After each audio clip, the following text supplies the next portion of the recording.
power to laugh is it's not a gift, man. It's a trust. It's a community ideal. To be able to put people in a room and talk about some of the most difficult of things, painful, hurtful things, but yet congeal an environment whereby people can see their own humanity, show compassion, and show mercy. Civil liberties attorney Clarence Arrow also said when it came to humor, if you lose the power to laugh, you lose the power to think. With that, I present the End of Racism Comedy Lecture Tour Virtual Edition.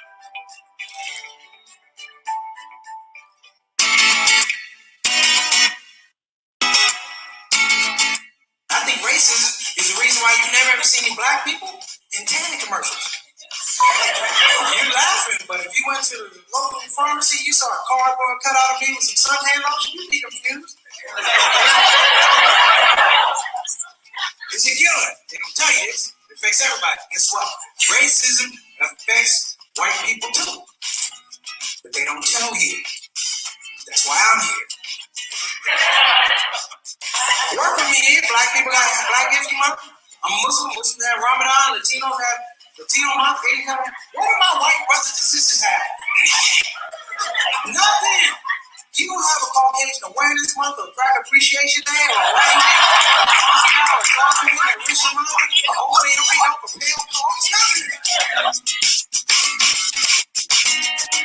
Put out your right hand. Stand 5 fingers. I call this the fives. It's about thinking about language. Freedom. I believe there's always 5 letters to let us know just how close we are. 5 letters. Think outside the box. Here we go. You can count on the one. 5 letters. I believe we all exist. EXIST. Here on earth, 5 letters by virtue of the fact we're all human nature remain. Therefore, it doesn't matter whether you're black 5 letters, white 5 letters, Asian 5 letters, or Latino, I like the older A stuff like that. True. I'm Muslim, you know, that means I follow Islam, that's 5 letters. If you follow Jesus, if you're Jewish, you get 4 or 5 letters. The point of this is, as good as the sound is always going to be head, and it's 5 letters too. Because our power lies in our unity, U-N-I-T-Y. And I hate it, you know how I hate it is. Most of them are angry, some of them are upset, some of them are pissed off right now because damn it, they can't S-P-E-L-L, and it's okay. So, hey, listen, man, if you can't spell it out, do the math. If you take 3 things away from the 5, you get peace. And that peace is spelled P-E-A-C-E. I proudly present the End of Racism Comedy Lecture Tour Virtual Edition, coming to a college near you.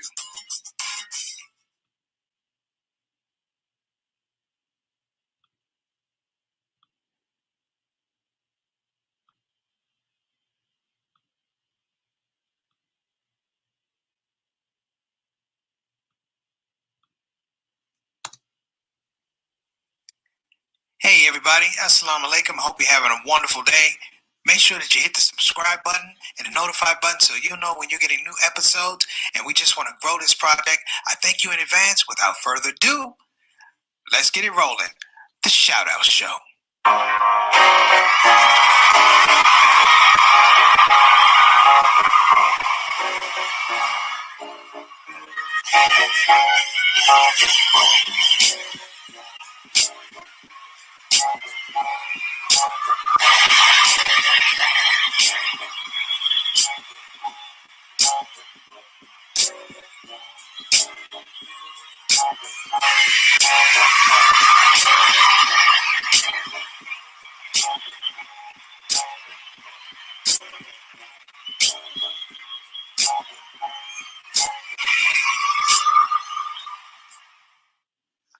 Assalamu alaikum warahmatullahi wabarakatuh, everybody. I'm Preacher Miles, host of the SOS. Thank you so much for joining us on our Saturday Spotlight. We got a good one here, brothers and sisters. I've been threatening you guys with great talent and great guests, and today that threat has come to fruition. I'm not even going to be hosting the show today. It's Stars in the Building. That's what it is. It's Stars in the Building. Stars with our host, stars with our guests. We're going to be talking about the whole Muslim Green Initiative thing. I'm talking about the real Muslim Green Initiative, not when somebody has on the same outfit you have during Eid. I'm talking about a different kind of green. So I got to go. I'm going to turn this over, alhamdulillah. We got people in the shout-out box. I'm going to give you quick shout-outs. Sister Aika all the way from Indonesia. Yes, thank you for coming. Altaf, all the way from Toronto. Thank you for coming. And Sister Reed, what's up with the cooking? You fell off on your craft services, but it's all love. It's all love. But my point is, if you have questions, brothers and sisters, you need to get your questions ready because we have an expert. We have somebody who's dedicated their life strength to talk about this whole thing about climate change and green initiatives. So, stars in the building alert. I've been telling y'all about Sis.Sutanah. Today is the Preacher Mall Shut Up and Get Out of the Way Day. Preacher Mall Shut Up and Get Out of the Way Day. So I'm going to bring the sister to the screen. I'm going to say hello, give her a slams, and I'm going to keep it moving. Ladies and gentlemen, thank you so much for coming to our Saturday Spotlight featuring Sister Nana Firman. Alhamdulillah, let's get this thing cracking.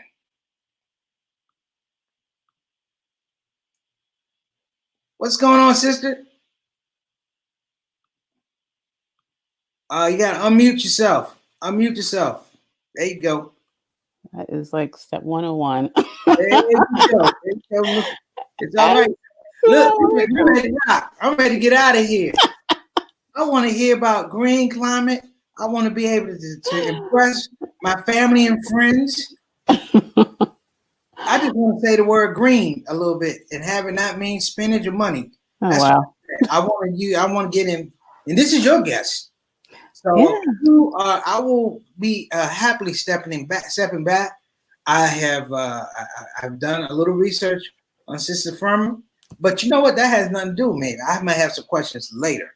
Right now, this is your show. All right. I would like to, without further ado, if you don't mind, let me move this box over to the side, bring our sister on, and ladies and gentlemen, this is the Shout Out Show with Sis.Sutanah Whitfield.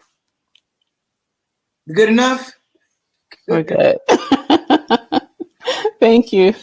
How you doing? Wa alaikum assalam. Assalamu alaikum. Sister Nana, how are you? Wa alaikum salam. I'm okay. I'm doing good. Here in California. We just experienced like a big heavy wind just 2 days ago. Oh, wow. Yeah. Oh, wow. So let me just welcome everyone to the Shout Out Show with Preacher Moss. This is a daily show that runs at this time. Of course, I am not Preacher Moss. I am Sutanah Whitfield, Sis.Sutanah. I'm actually one of the consulting producers on the show. And as Preacher said, he's been threatening to have me move up into the front and do some hosting, and it is here. So actually, I'm excited because we do have an amazing guest today. But again, we welcomed some of the regulars on already. I see my sister Shay is on the line. Wa alaikum assalam, Shay from New Jersey, and happy birthday to you. Oh. Happy birthday.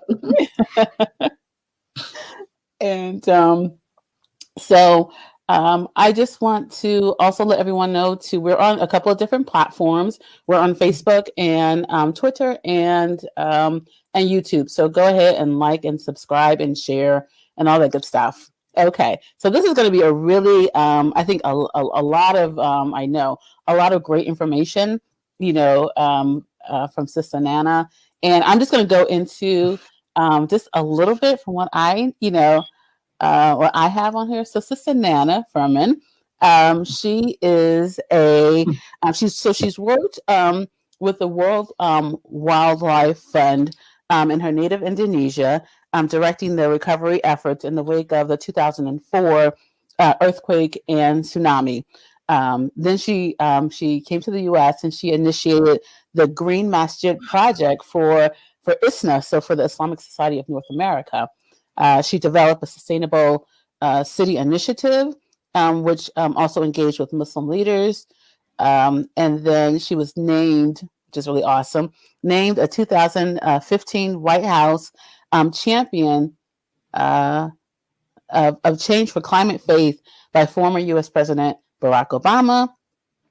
And I just want to jump back a little bit because in 2009, that's important too. That's actually when you started your training in Melbourne, Australia, to become a change leader. So that's really what puts you on that path to right. Where we're at now. So which leads you up where you're actually in 2020 has been honored by former U.S. Vice President Al Gore for the 2020 Climate Reality Green Ring Award, and so that is for leaders in the climate reality area. So Sister Nana, she lives in California with her husband, Brother Jamal, and so I am going to send it to you because, again, I want you to let us know who you are and give us a definition of what you do. So when we talk climate change, what exactly is climate change? Yes. So actually, I started it as I don't even have a background on environment or climate change. My background, my academic background is actually I did my undergraduate in industrial design and my master in urban design. So I'm originally from Indonesia, like you said. But I did my college in the U.S. in the East Coast, in fact, Connecticut and then New York. So, but then when I finished my study, I went back home and becoming, planner, city designer. So I was designing cities and planning cities, throughout Indonesia. And I realized that Indonesia is known as the ring of fire because we are on the three plates of the earth, so there's earthquake everywhere. And I just realized that knowing this knowledge is very important on my work. So I was with a team of geologists at that time on my my work of designing cities. And then in the middle of that, there's a tsunami, the earthquake and tsunami happened in Aceh, in the northern part of Sumatra in Indonesia. I think the whole world knows about that. That's a big one at the end of 2004. So I was called by the World Wildlife Fund to help out on the green recovery process. So because the World Wildlife Fund is the biggest conservation environmental organization, so they wanted to make sure that all the reconstruction, the rehabilitation, the recovery was done on a sustainable way. So I thought, yes, okay. So, I was there like leading this process. It's called Green Reconstruction Program. But then I was having a problem with, communicating this, sustainability, conserving the environment to the communities. And I was frustrated because, but it was understandable because the communities lost everything. A lot of people actually lost their whole family because of the disaster. And then they lost their house, it's just devastated. And then they said to me, why you're asking us to care about the environment, to, planting trees? We just lost our whole family. We lost our homes. We lost our lives. And then I was frustrated. How am I going to communicate this? So about a year, I was kind of, back and forth.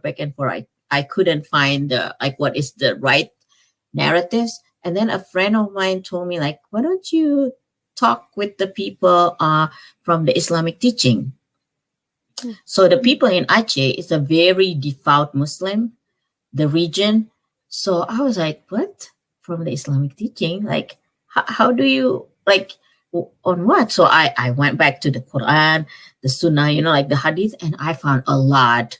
I found so many teachings. So I started to kind of explore that and use that on my, communication with the people. And suddenly the response is completely different. They're like, okay, we will do that because that's from Islam. Yeah. Okay, we'll so they jumped to my program and I was also amazed because that's also my kind of newfound. Before it's okay, sustainable cities. That's what I was going to create without even knowing that what is the Islamic teaching on that. So I was on that so that's my kind of what is that the class, not the class, but the interconnected between my passion on the sustainability and Islam. So, and then moving along in 2007, I think we hosted the United Nations Climate Convention in Bali in Indonesia. So there's a lot towards that. There's a lot of preparation And I think 2006, Al Gore also released his first film about the inconvenient truth. So that's, I was like, oh my goodness, if we don't take care of this, like our environment, and we don't care about what's gonna happen on the future, then we're going to lose everything. So there's a lot of hype at that time towards the 2007 in Indonesia about the climate change.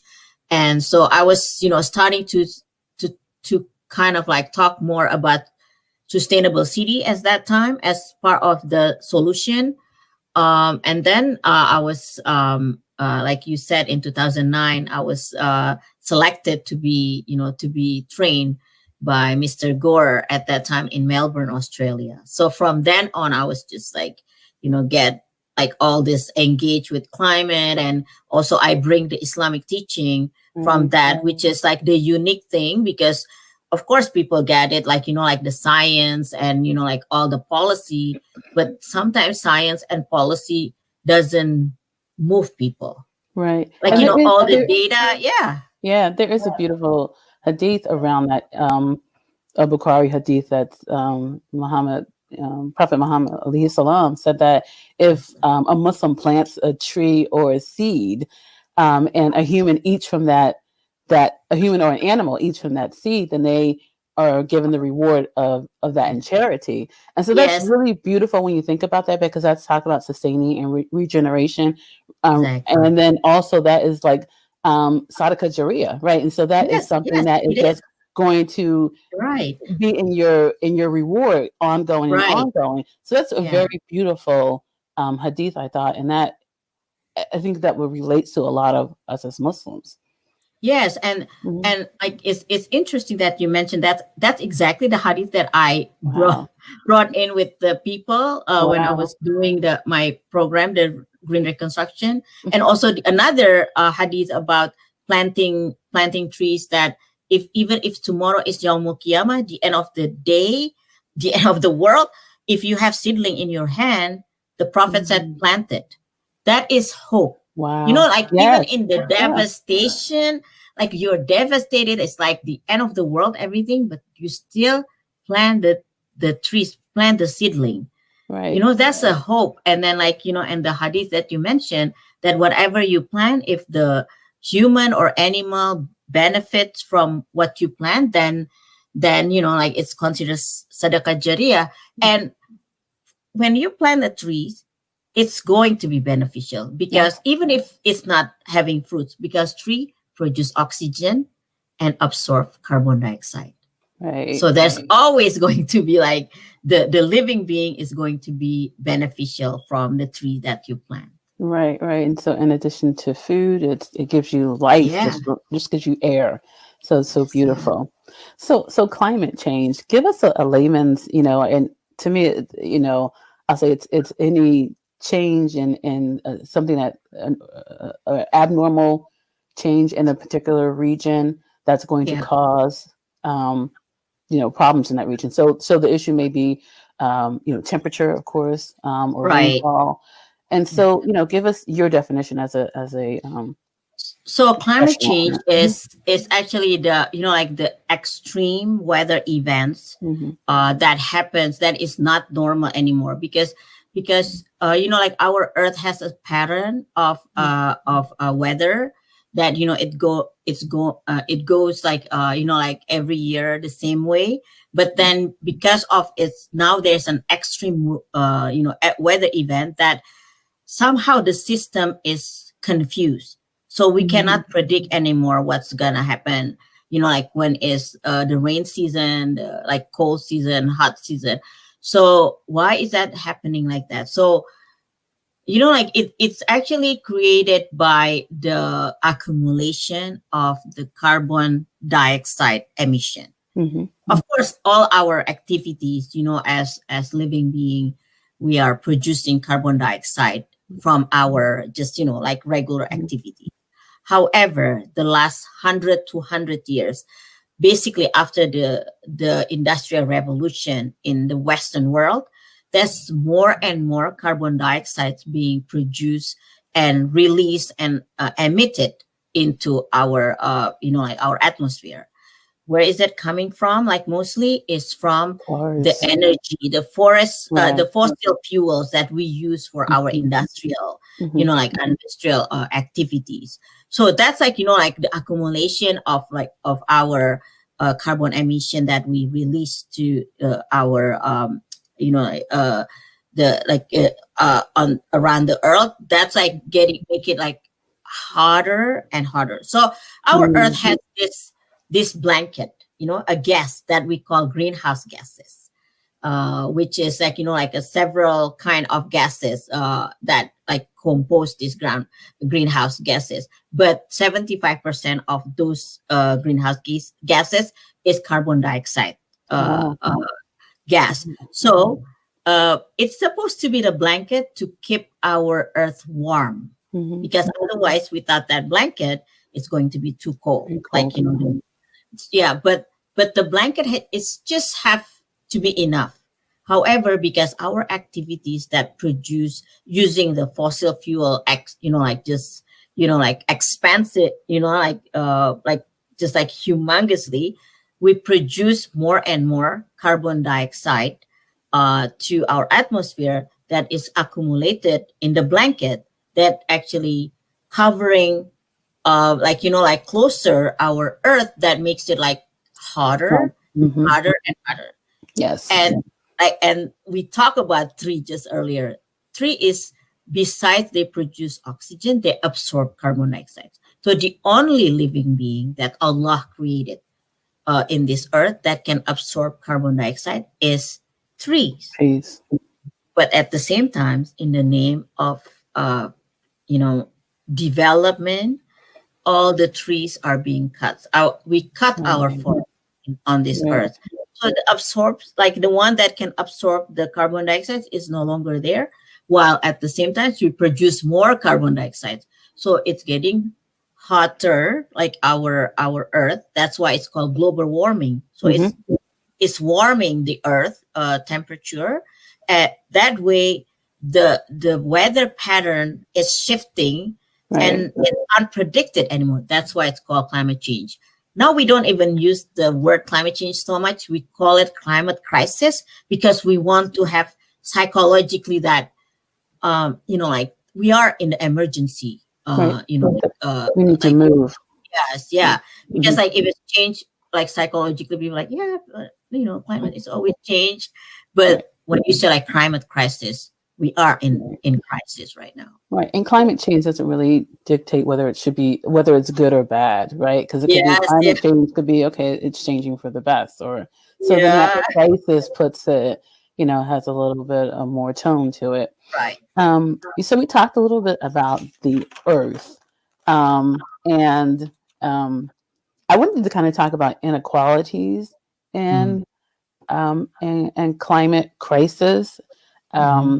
And I'm going to say this. So Nelson Mandela, who, again, his anniversary of his death is today, but he actually said that as long as there's poverty and injustice and gross inequities or inequality, if it persists in our world, that none of us can rest, right? So if this gross inequality is happening, none of us will be able to rest. And it got me to thinking about our native people, our native Indians, our native nations, and how, they are so in tune to the earth, and they're so in tune to, what the earth is saying, how it operates. And so there's a strong inequality with that nation, right? So there are, the systems that, that they use to survive, the trees or the waterways. There are situations with those, and of course, the movement of the people from different lands. And so, can you talk a little bit about inequalities, and are there processes or programs that looks to kind of equalize that a little bit? Yeah, so it's very the equality is very alarming, because if we talk about climate change, it's also relate to like how natural resources is being, it's being taken. And if we look at the like most of the native, like native or indigenous people around the world, they live like very closely with the earth. We call them like earth protectors, water protectors, like forest protectors, like whatever protectors in a, like in a natural way. So they live like very, very, very close to the earth, and they don't like, take things from the earth like beyond the earth can replenish itself. So, for example, if they take the tree, they cut the tree, they're not going to cut the tree, just cut the whole thing, and then like it's there's no way for the tree to replenish. So they always think like for Native American, I really like this Native American like principles that you think about 7 generation before you and 7 generation after you. So that is a sustainability, because when you think about your children, grandchildren, great-grandchildren, great-grandchildren, you're not going to destroy things because you're thinking about them. So those are the principles that many indigenous and native, like native peoples around the world share. And however, with this, like, the modern development, we have to take all the time, and then like not giving any time for nature to replenish. And like the ironic thing is like most of the people who didn't even take these natural resources and like what I call like just ecological degradation, climate crisis, like just like ruin the climate system, they're the one who actually bear the brunt of the consequences, and whereas they're not even like contributing on that. So if we see like most of the people who live in the tropics region or in the southern hemisphere are the one who are bearing the brunt of the consequences of the climate issues now. Like, for example, the people in the Pacific Islands. Like, with climate change, we see that there's going to be sea level rise. Sea level rise in like all those, like the small island communities and nations in the Pacific, for example. Just for example, like 1 meter of the, so like 1 meter is about what, 3 feet, like raise of water, they're already like lost their homes, because they're very like they're living in the lowland with the surface of the ocean. So, but they're not the one who's like contributing on this, because they're what we also have another name for that. It's like the ecological footprint. Their ecological footprint is very, very small, but yet they're the one who's like bearing the brunt of that. And also like here in the US, Native American is the one who bear the brunt of that, because there's a lot of their native land and sacred land that is being taken for like for this fracking, like trying to resource the fossil fuel, like going through their river, the water system, and then polluting their river. And then that's a sacred land and a sacred water. And then the land also the sacred land. So they're the one who's like bearing the brunt of the consequences. And when something happened, they're the one who's the first one that suffer. Right. So so that is the inequalities of that happen. That's why I always call that environmental issue, climate issue is about justice issue. Absolutely. It's not just about like, like science and everything, but it's about justice issue. Right. Absolutely. Which leads me to, because we could talk about this all day, and I know that, wow. Which leads me to our current government. Okay. So we know that, and I'm talking to the U.S. government, right? So, where there's this narrative that, this is fake, this is not real. we know that former President Obama signed the Paris Agreement in 2016, and then Trump pulled us out of it. So then I'm happy to see that Biden, one of his 2050 plans is that he's going to again re-sign that agreement, and then also he does have some ambitious goals, right, to be carbon kind of carbon free and some other. So give me your take on this current administration, and then what do you think as far as Biden? Do you are there other things that he should work on to move us in the right direction? Yeah, I think I'm glad that the US is going to come back to the Paris Agreement, because just to get into that Paris Agreement in 2015, it took a long time, like 20 years or so. It was signed by 196 countries, or 197. I don't remember the exact number, but it's almost 200 countries signing. It took a long time to negotiate, just to agree upon that this is climate change. We need to do something to change the situation. And from the beginning until 2015, it took a long time just to come to that agreement. So that's why in 2015 everybody celebrated, because that is an accomplishment. So when this current administration said they're going to pull out from the agreement, it was like a shock to the rest of the world. Why? Because the US is also the major player on this. Because if we as the people who live in the US have to be very conscious about this. This is again about the justice issue. The US consists of 5% of the world population. However, we consume 25% of the world resources, including the energy resources. Wow. So we need to be conscious on that, so that's why the US have to be, to be on the table, if not leading the change. Absolutely. Because, it has to be make the change, because we cannot ask the country that don't, put all this, this problem to actually make the change, because they don't even really did any significant thing. But the US has to make the change, and the technology is here. Absolutely. And the US can do it.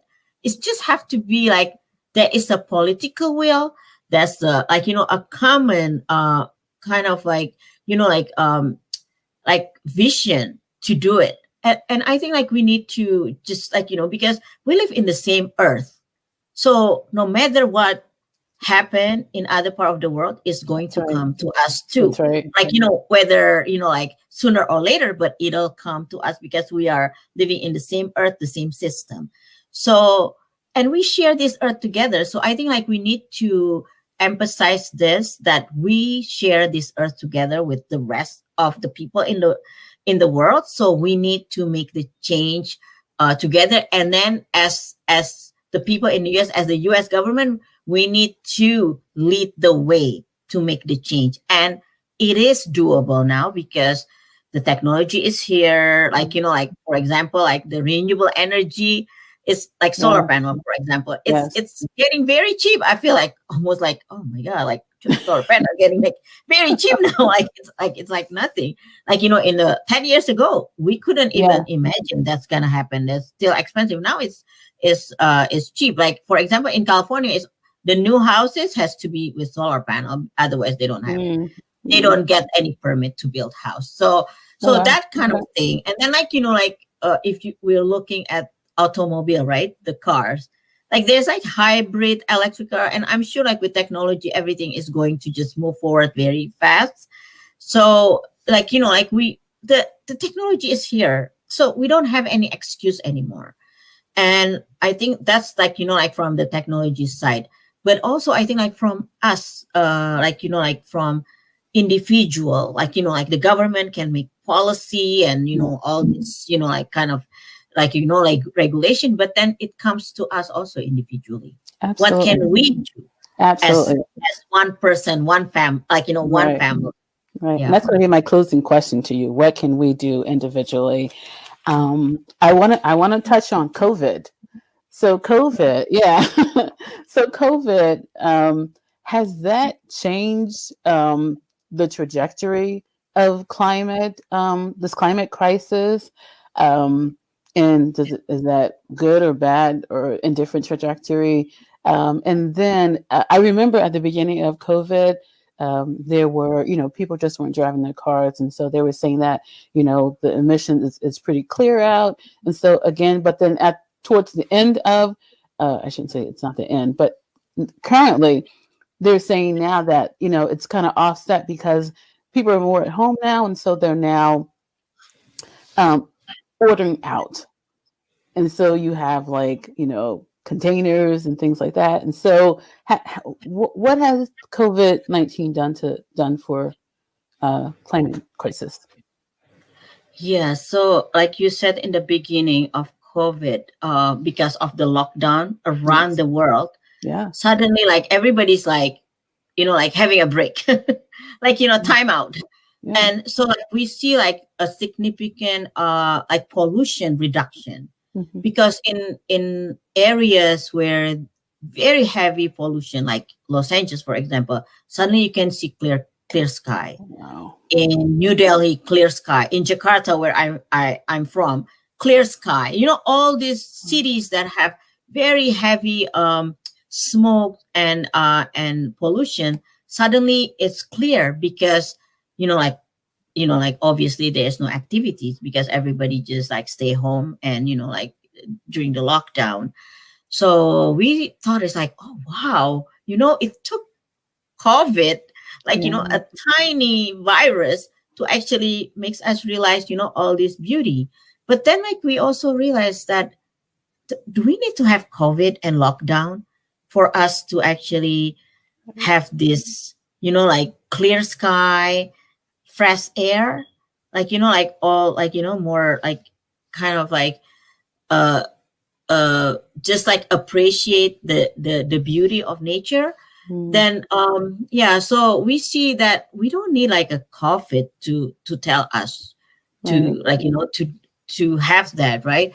So like, but we also think that COVID is a reflection moment, that what is really essential for us Absolutely. at the time being. Absolutely. So I think like that's the essential that I'm going to focus on, like like for individual and family. So we should also look at how we consume things, our consumption habits, be it any consumption like food or any utensil, like just amenities that we need, personal purchasing. Yes. So I see the FedEx truck going around like all day long. I'm like, yes, think about the packaging, the plastics, and everything that's coming from that. Wow. Right. Yeah. So then, like that's what I think, like first, like, like people are familiar with 3R: reduce, reuse, recycle, right? But I always add one thing, at least like now it has like 5 R's. You can see in my Facebook, I have 7 or 8 R's, but I like the most important thing is like this other R that I always add before everything else is rethink. So we need to rethink what is really essential for us. What is really like important for us? Like, do I really need that? Like, why really? So, and then also think, like, during this lockdown, like, usually like when I need something or my husband needs something, we just like, okay, like, let's go to the store and get it. But because of lockdown, and then we like all this protocol of COVID, we really need to think like, what do we like? If we go out, we need to get this, and this, everything, not like going back and forth. And so like we're trying to be like more efficient. Sure. And also like, what do we really need? Do we need that or not? Right. Or we can live without that, So that's like, come to like our essential needs. What is our needs, not our want? I think like, like because we live in our wants instead of our needs. So I think we need to see like what is really essential. And also like during COVID, there's a lot of like family like stay at home together. I think we need to use that moment also. What is really like important in your life? Like, you know, like your children are at home. Maybe if you live in a house with a backyard, try to like plant something, simple things like, you know, like tomatoes, you know, like anything, like, you know, like little things, like ask your children to plant things with you. So it should be fun. I mean, like on that. So it's also like to teach the children to love nature, because when they touch, when their finger, like hands, like get dirty with dirt and, you know, and dig out, and then you know, finding the worm in the soil and, you know, all those things, it's fun for children. But then there's also like building their love and passion to nature. So like, you know, so that's the reconnecting themselves to nature.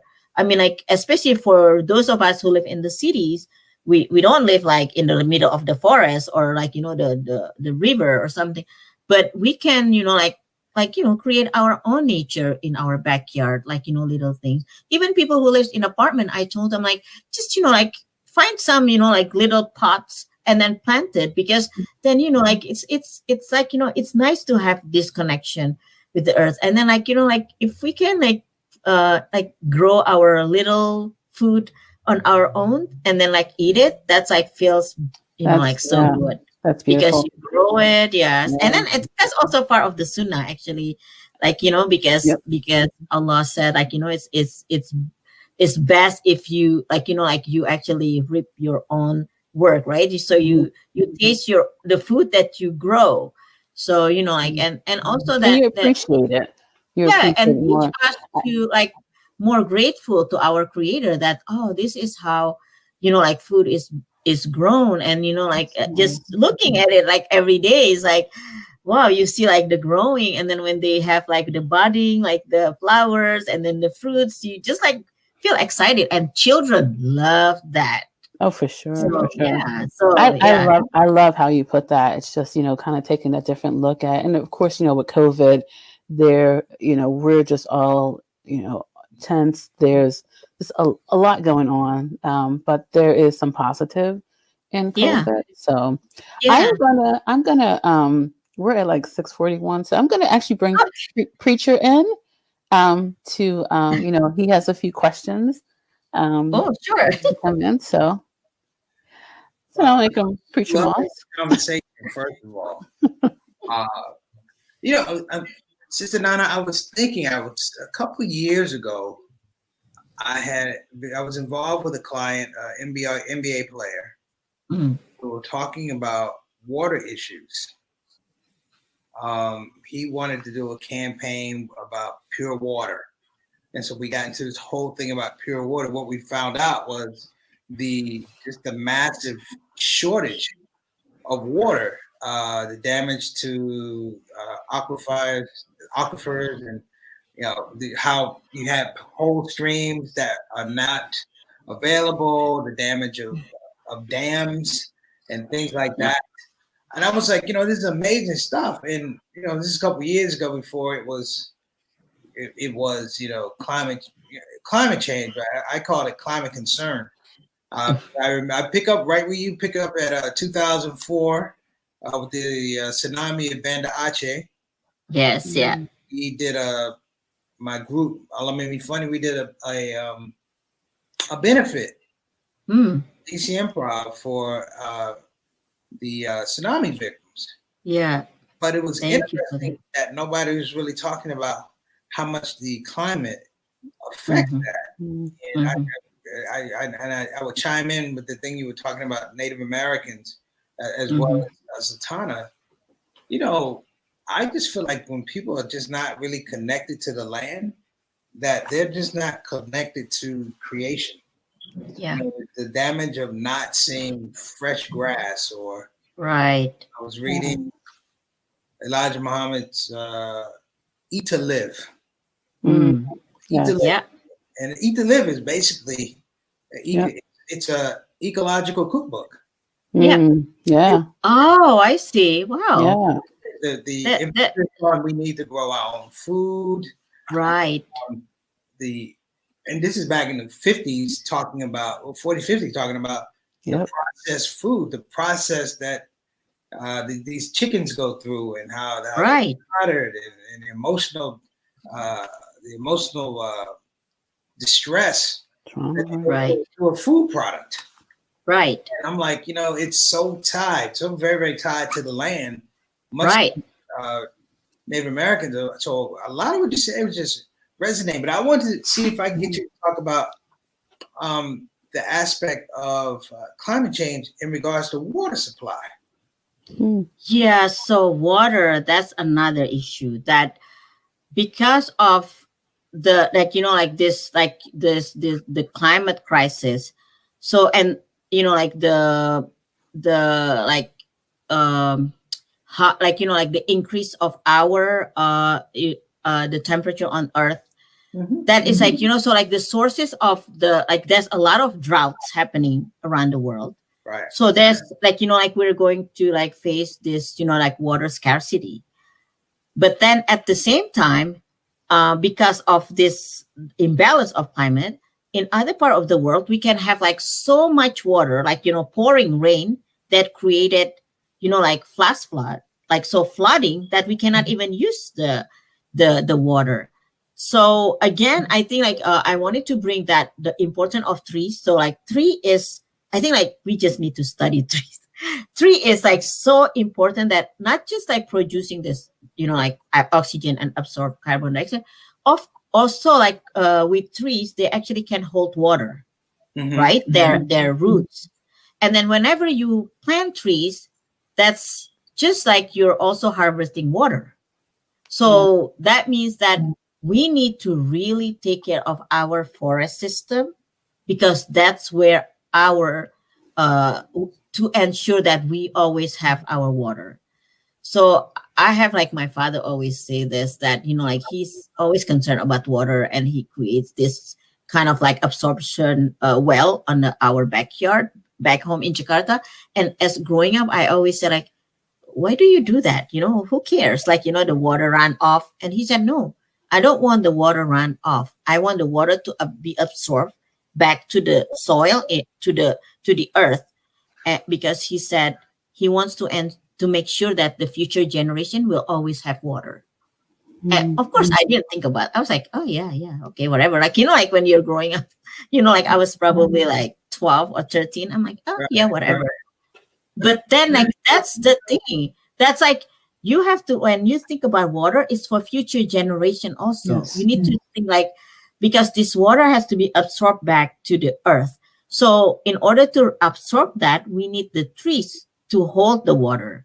So again, this system, right? The ecosystem, we need to really restore back our ecosystem, just like the Native American, the indigenous people. That's why they're taking care of their land, because their their lives and their livelihoods depends on that. Yes. But I wanted to highlight this in Islam, that the word ayat, right, in Arabic means the verses in the Quran. We all know that. But then ayat also means signs of God in nature. So just imagine if I say okay, I'm going to erase one ayat in the Quran, would you how is the reaction from Muslim around the world? Must be enraged, right? Wow, how dare you, right? But how come we don't have the same rage when one species extinct from the face of the planet because of this degradation? That is one ayat of God. Wow. That is one ayat of Allah. True. Yes. Yeah. So I always emphasize that, and people just whenever I mention that, they're like, oh, I've never thought about that. That's why we need to reconnect ourselves back to nature, because that's how, when we appreciate nature, that's how we are being grateful to the Creator. Otherwise, it's it doesn't make any sense. Yeah. So Yeah. It's like when I travel around the country and I see new construction, I just have a heavy sigh, Just the absence or there's no ground soil to Right. even hold the water now. And Yes. so we'll get the Hurricane Harveys and Hurricane Ike down in Houston, and we'll get these superstorms and things like that. Right. Yes. Yeah. Superstorm. Like, even storm has a superstorm nowadays. It's, yeah. And speaking about soil and water, soil is a living thing.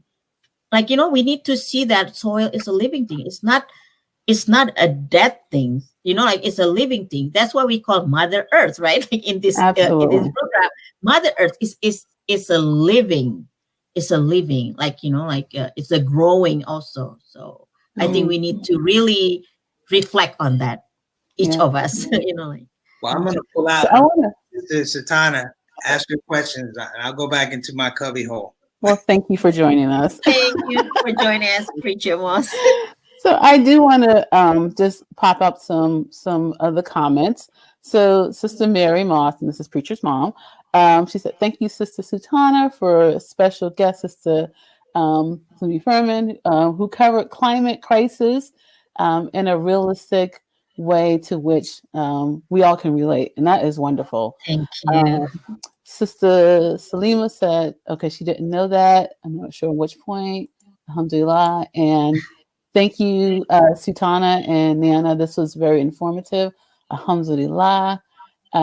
Brother Johnny Thomas, who's one of the regulars, he said, "Good analogy." Oh, and Sister Aika, who's actually from Indonesia, she's actually one of our regulars. And I know it's super early there this morning, so thank you for joining, Sister Aika. She said, "Thank you for the information, Sister Nana. By the way, nice to meet you here." Alhamdulillah. Thank you. Alhamdulillah. Alhamdulillah. So we are, it's 30-minute show, but this was so interesting. Like there's so many areas that we can cover. So I'm going to give you the last word. So what are a few things that, as a layperson, what can I do, or what can we do to help this climate crisis? Yeah. So what can we do? We can start from ourselves and our family. So, for example, like when we purchase something, we need to think, do I need that, or or I can live with that. And then if we have to purchase it, please look up, like who's producing that, like what kind of company that they're like producing. Like nowadays we have like what else, like smartphone, we can do the research very very fast. So like take a responsibility. So not just like, okay, I'm just going to purchase it, I don't care, so like purchase, if we have to purchase from like a company that is responsible. And like during this COVID especially, I think it forced us to support our local, like like mom and pop shops. So then to ensure that the economy is still going, and they're like because they're around in our area, so then we don't have to travel that far, so we're not like contributing to all this pollution again. So then also at the same time it's better to support the local economy. And of course, like if we can purchase like the local food, like organic, hopefully, and just consume it in season. So because the prophet, I always like say this, as sometimes like with children, it's like jokingly, I said, like, well, the prophet never ate any like anything that is imported.